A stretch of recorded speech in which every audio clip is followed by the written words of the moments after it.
Hi, my name is Dean Viglani. I'm from navsport.com.au. I'm here with Ben Rattray, the Director of Development for Orienteering Australia. How are you, Ben? Good, thanks. We just want to ask a few questions about what do you have, what's part of participating in the activities of orienteering? Look, orienteering is a sport where it's great for a whole range of people. The benefits are, as competitive as you want to be. It's an international sport where people compete at the highest level. In fact, we have the 2006 World Champion. Right down to it's a great social sport. People tend to socialise quite a lot in the sport, and it's a very good healthy sport. Not only do people run or cycle, depending on the version of the sport, but people tend to get out there, and not only is it a physical challenge, but it's also a mental challenge with lots of problem solving, map reading, etc. So it's healthy for both the body and the mind. And is there an age limit for someone to get started in orienteering? There's no age limit. In fact, we have participants over a very wide range of age groups, from preschool right into their 80s and sometimes even 90s. Orienteering, it's more about a standard level of comfort with how confident you are with your navigational and physical ability as opposed to age. And to get started in orienteering, what is the cost? What are the fees and the general equipment cost? It's a very low cost sport. Anyone can rock up to any local event. The local event would typically cost under $10.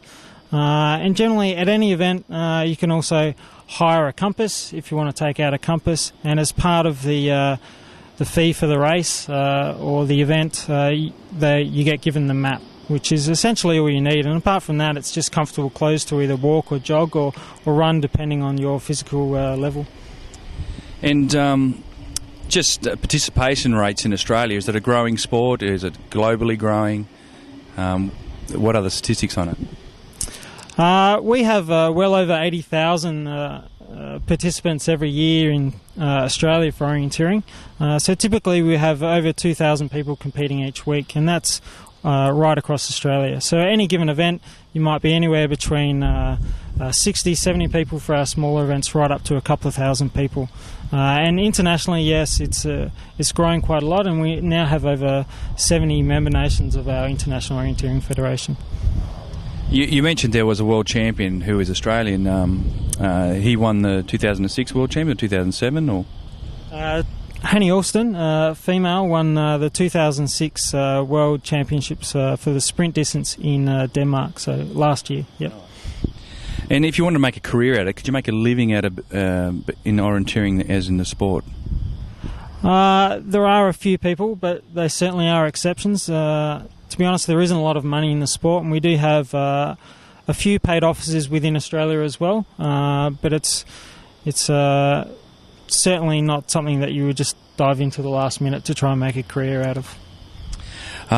If someone want to get started, is there some training courses they can participate in? Yeah, we have training courses Australia-wide quite often. Most of our development officers in each state will have run training days for teachers and coaches, and we have typical Australian Sports Commission coach accreditation levels like most other sports. So Ben, what sort of equipment do you guys use in orienteering?